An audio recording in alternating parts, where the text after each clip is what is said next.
Welcome back to the bro Book Club Bros. book club bros. I don't know Oh when I'm gonna my get God. that. We're gonna put it up somewhere. Book club bros, brought to you by Chase, Landon, and Miguel. See, Hey. you thought you were gonna do a sponsor. That'd be pretty cool. First time we got the full intro too. You don't Yeah, normally say our names. book club bro.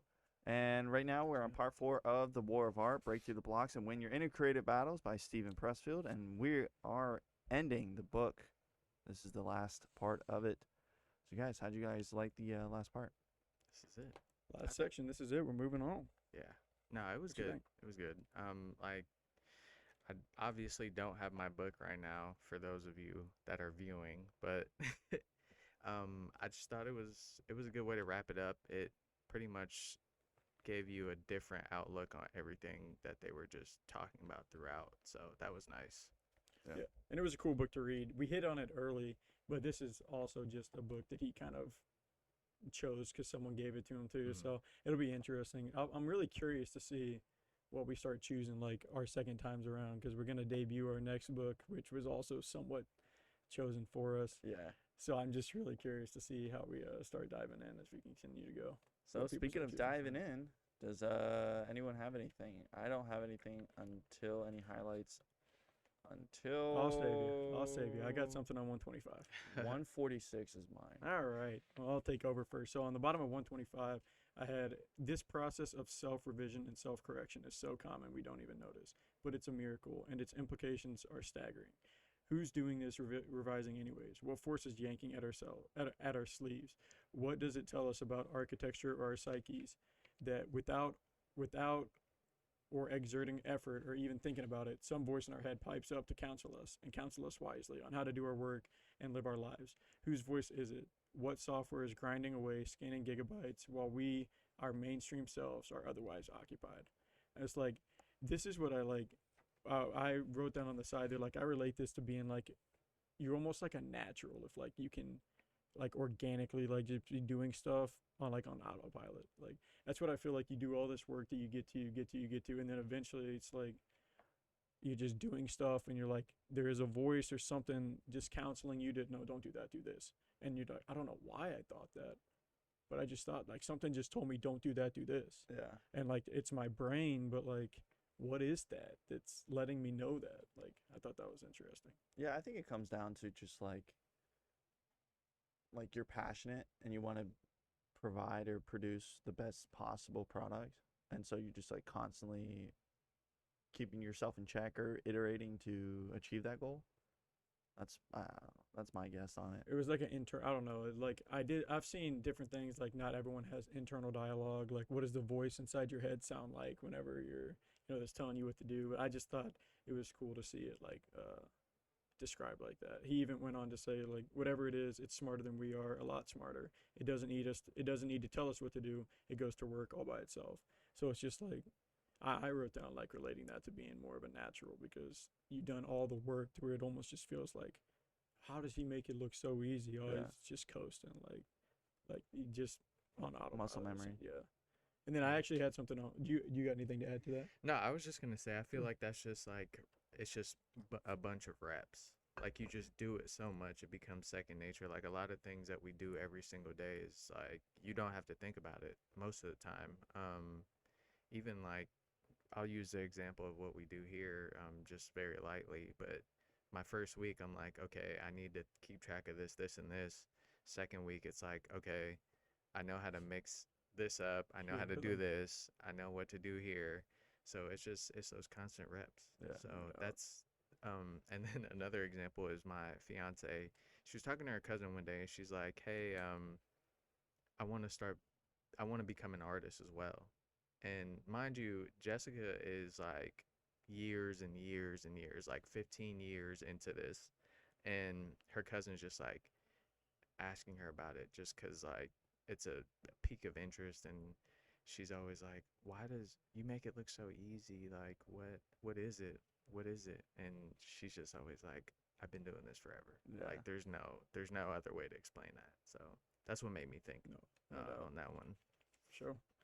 And then I don't got anything for a minute. Would you say your next highlights at? I got one on 136. Mine's 146. Oh, let's do it then. 136. I highlighted some of this, some of these lines that went back and forth. It says it's about the ego and the self is the title, and it says the fight is between the two. The self wishes to create, to evolve. The ego likes things just the way they are.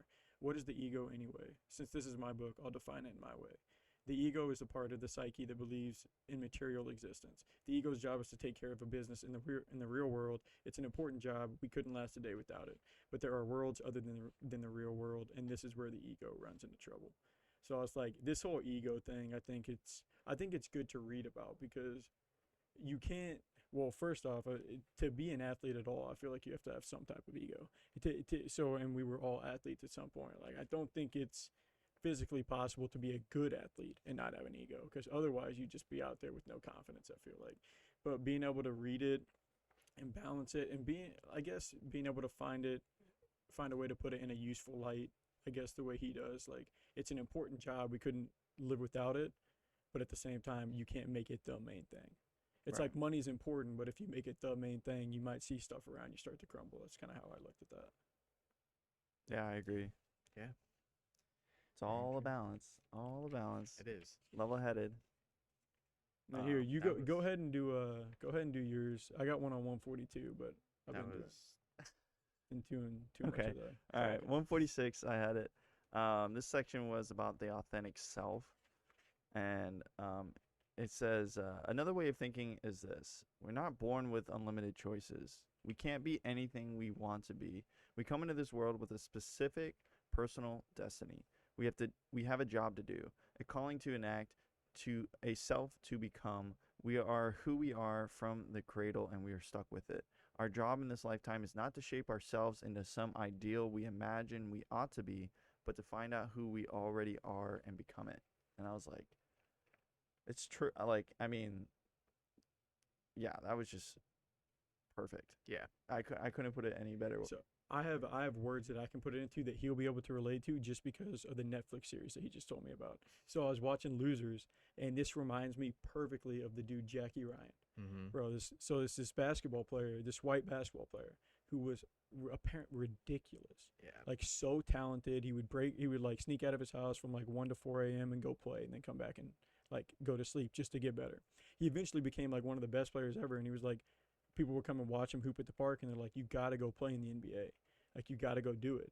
So he's like, okay, whatever. Like, but he was drinking, he was doing all this other stuff. He didn't really want to have that lifestyle. So he goes and like does a tryout. He's going through training camp, and like, they're like, this guy's amazing.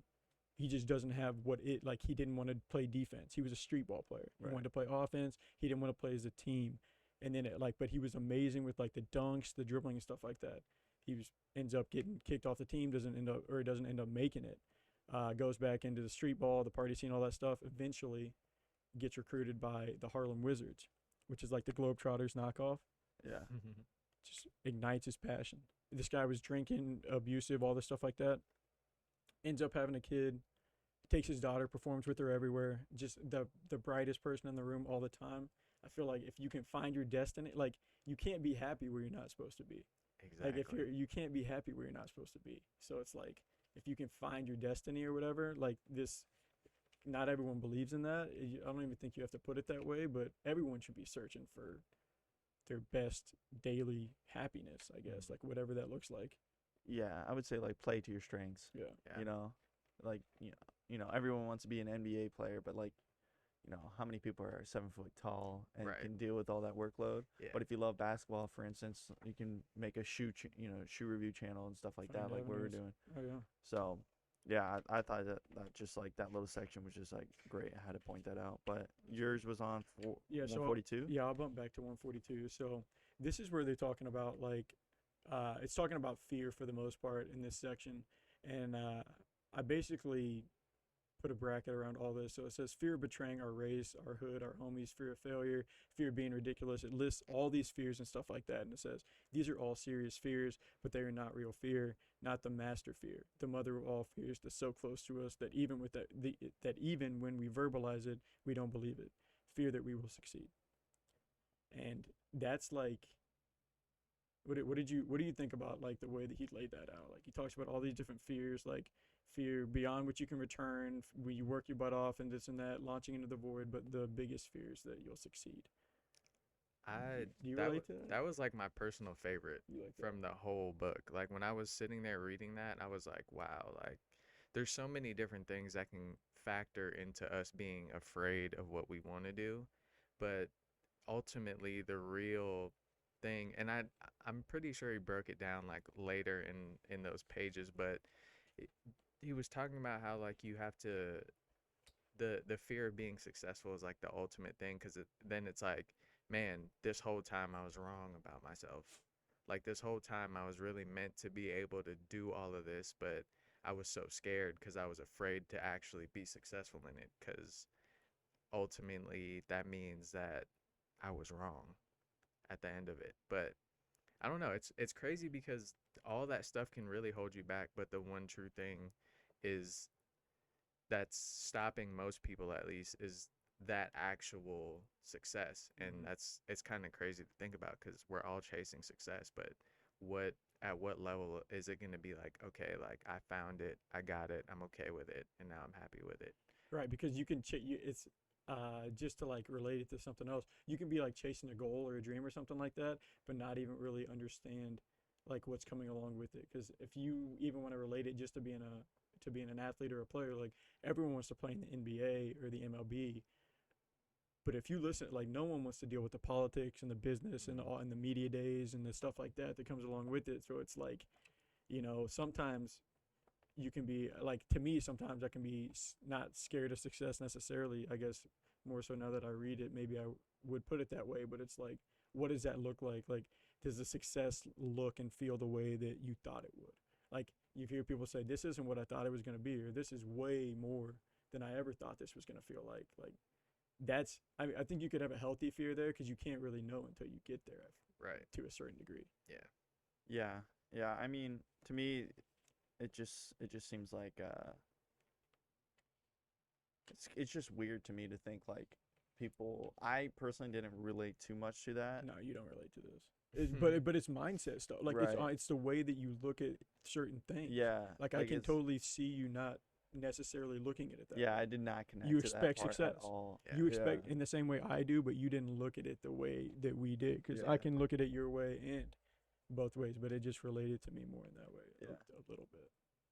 Just because what we do, I mean, we don't even know what success necessarily looks like. Like years ago, success was 5,000 subs. Right. Like, so what's like success in our business could mean um 10, 15 different things. I don't think there is actually a level of success. I don't think you actually succeed. Like completion. Yeah. I mean, Yeah, yeah, you you never succeed in a did. lot of different things. Well, I There's wouldn't always agree with levels. that. There's always success. It's just different Right. levels of it. Right. No, yeah. No, there's success, but I don't think you will ever succeed. Hmm. At the end of it, Yeah. because I mean, That sounds even dark. it does, but Well, I I feel like it's mean, a truth in a sense. yeah, there's always another level. Yeah. You know, you Because hit 100,000, there's a million. There's a million, there's 2 Yeah, million, you're 10 never million. fully completed. yes. But yeah, Yes. there's a bunch of mini successes on the way. Yes. But yeah, it's But you got to be happy with those successes. Right. Obviously. Exactly. You got to celebrate those Right. in betweens. But yeah, other than that, to me, it was a good read, but I personally didn't have anything else besides that one highlight. So It was a shorter read too. It flew through it. I actually had something on 152 that apparently I wanted to touch on because I did a bunch of marking up here. So it's talking about like the definition of a hack. I actually thought this was kind of interesting, the way that he phrased it, what is specifically what a hack means to him. But he says we both knew that the first novels will take forever and sell for nothing. He's talking about some of his background there, but he said, "But the muse had me. I had to do it. To my amazement, the book succeeded critically and commercially better than anything I'd ever done. And others since then have been lucky too. Why? My best guess is I trusted what I wanted, not what I thought would work. I did what I myself thought was interesting and left the reception to the gods." And this is something that I feel like I tend to struggle with, or that we tend to struggle with, is like not only doing what the market is telling us to do, but also trying to mix in, hey, we want to try this because this will be fun. Like, mini games or stuff like that. Like the market wants to see stuff like that, but like anything that we can do for fun too, not just only relying on what they have to do. Like it's our business. Like Oh yeah. it's our business. If we want to do something, we shouldn't have to be. Well, sorry, it's not worth it.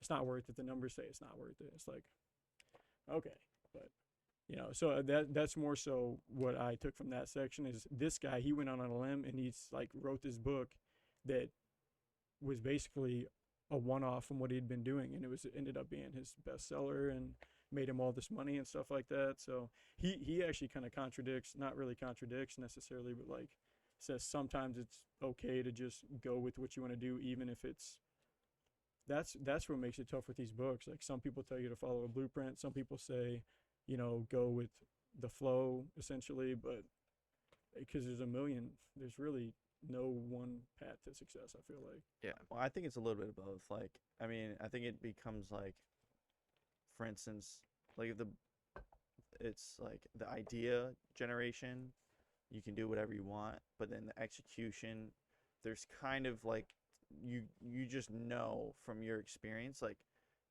you know, he knows how to write. So like, even though he did this one off, like he knows how to tell a story in a book. Mm-hmm. So like, he took a chance on himself and it paid off. And usually that happens, but you still have to execute correctly, because especially when it comes to just like if we're relating to like YouTube videos or content and like that, like it's just like things, there is a certain way to do it to get or tell, there's ways to tell your story, but and how to execute it, but the idea can literally be anything. So I think it's just a balance when it comes to like betting on yourself on the idea, but then executing on that fits the format that what people like to see. I think is the balance. Yeah. Sure. And then you said you didn't have anything else? No, that was it. That was it. I mean, it was a short Me read too. though. Yeah, it was. It was. Why think, was it 165? 165 pages. Yeah. So overall thoughts on the book then? That was pretty good. Not What too was shabby. I supposed to ask? All right. So what was your biggest takeaway from the War of Art? Mm. Would you say your biggest takeaway was from this book? Break through the blocks and win your creative battles. Talked a lot about resistance in the beginning. Switched over. Talked about excuses and stuff like that. What do you feel like your biggest takeaway was from this book? I think the biggest takeaway, I don't know if I could pinpoint it to one specific thing, but I enjoyed the first section when it was talking about the resistance. Yeah, same. Like Yeah. that was I like that part. That was the best part for me. It was weird. It did feel like the more this book went on, the more it kind of altered into like his ideals and hit like him Yeah. almost storytelling for some things and this and that, compared to in the beginning it was just like hammering a bunch of things that honestly people just need to read. Yeah. Mhm. Like that's what's weird about it is like a lot of this stuff I agree with and I not necessarily know, but I read it and I feel like I know. But I'll read it and I'll be like, okay, but like I know, but I don't act like I know. Right. So now I'm reading it. I need to. So that's kind of what I got from this book a lot. Oh yeah, I think the resistance part and just being able to understand how many different variations of resistance there actually is throughout the day, throughout your lifespan, throughout whatever you're going through. Basically everything. Is. Yeah, yeah. So There's a form of resistance in everything that goes on. So that was cool to like really read and understand, because now it's like, okay,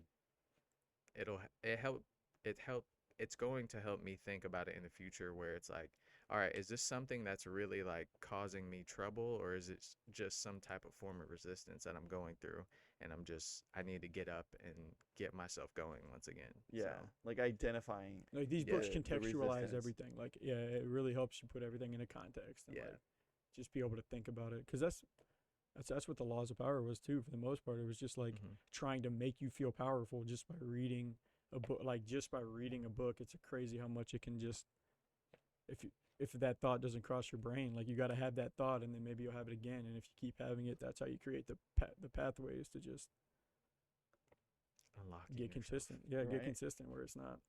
What is the saying where it's like learn from the people that did it before, or whatever it is, where you like learn from the Ones who came before you or whatever. yeah, but it's like something about like their like build on top of your previous people on their shoulders Stand or on their something shoulders, like yeah. But stand on the shoulders of those who came before you, or something Yeah. like that. There you go. There you but go. yeah, overall pretty good read. Appreciate it, Miguel. Yeah, man. That wraps up the War of Art, and that brings us to our fourth book. Fourth book. We Yep. can do a Yeah, quick wow. preview before we do our we're shorts. way back. Next book we are doing. We were gifted this book as well. This one hits close to home. This is in 12 and a half by Gary Vaynerchuk. Gary V. I had the GVs on last week, and I don't have them on this week. Leveraging the emotional ingredients necessary for business success. This should be an interesting read. This is his latest book. I've read his other books, audiobooks and stuff like that, but yeah, I don't know. Like I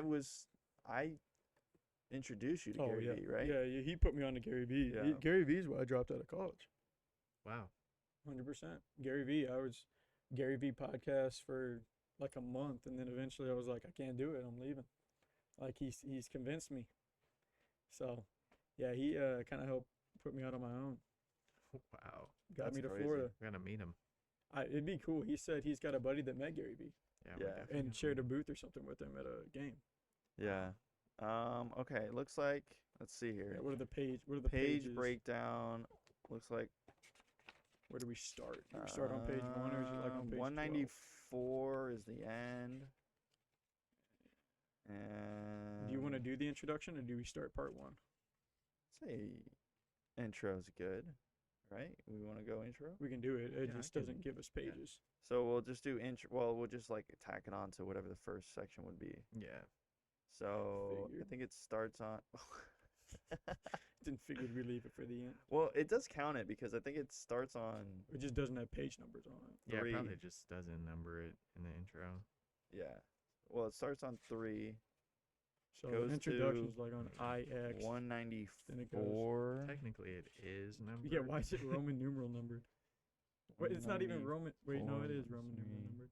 number XVI. 4. That's 16. Ooh. 17. All right, we're looking at 45 pages. per 45 a week. week. It's not bad. So does that end us on 45 this week, or does it Yeah, it says 47, 47? 47.75, 40. but What does that look like? Is there like a natural breaker there?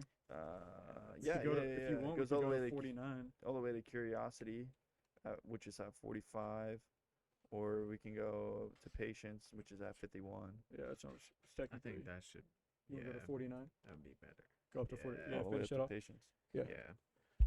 Cool. I Up need to to get a pen patience. and I'll write that down. But But There we go, we got yeah, yeah, I'm excited. Follow along. Yeah, me too. This is my actual first book ever reading. I've read his other ones and they were good, but yeah. like, listen to his other ones, you mean? Oh yes, yeah.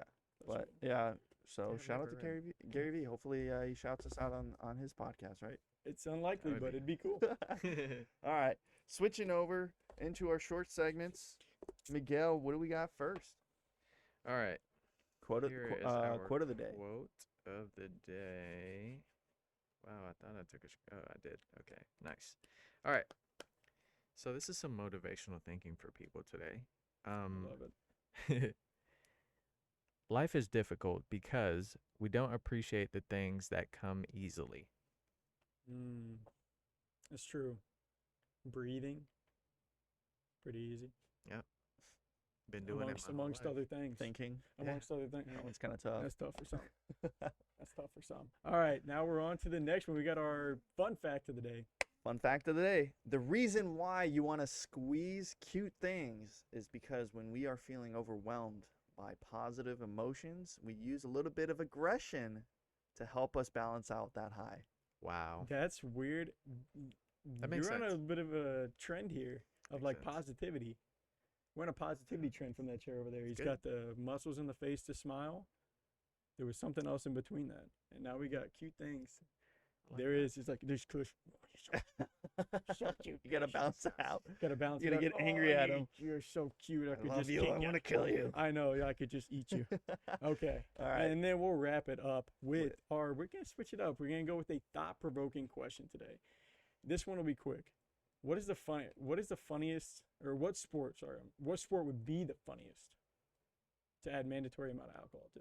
What sport do you think would be funny to play Wow. if they had to be drunk? Hockey. Oh, I feel like it'd be hard to skate. Would be. It'd be hard to skate That would be hammer. Yeah, it'd be hilarious. crazy. Like I feel like It would be. hockey and baseball is tough because you're never gonna throw a strike Yeah. Oh, if yeah, you're no, hammered. yeah. You're never gonna throw, Nah, so you can't yeah. play the game. Yeah. Football, it's like line up. It's like it may be rough, Yeah. but Football. I'm would trying be to think. I pretty feel like crazy. hockey and baseball are almost tough just because it's gonna be tough to get the game to play. It's a lot of focus. You that got need. football, you got basketball. Not gonna be great either. Basketball would suck. All of them. But it says the Really, funniest. every- Though. It all says the of them are good. funniest. Okay. Hockey might be the winner because they're just gonna be slipping and sliding. On the Yeah. guys. I like. So no one hockey. can stand up. I like hockey. What'd you got? I might One have to choice. go weird and go with table tennis. Ooh. Oh, Watching a little people ping playing pong. ping pong while they're drunk, it's probably one of the funniest things ever. That would be slow mo. Are you ready for this? I'd go boxing. Oh God, Oh, Just hammer. I mean, they're That would almost. be It's almost so drunk boxing by the funny. 8th round, anyways. Ooh. bro, that would So be like, hilarious. it's just from the jump. It's just out there swinging. It looks like a bar fight. You imagine? yeah. The boxers out there just drunk. That'd be so funny. Each But the- round they have to take a shot. oh yeah. If you survive the round, Right? you gotta like They drink they it. start sober. That Oh, would be so you start funny. sober. I'd just be like, hit me right here. Just progress sleep. along the way. Oh my gosh, that's great. All right. That wraps But- up our thought-provoking questions and the podcast. Yeah. Yeah. All right. We'll be starting off on the 12 and a half by Gary V. Starting next week. Read up, guys. We're going to be reading all the way up to 49. Yes. 49. Correct. That's what we'll be at. But hopefully you follow along. But until next time. Peace.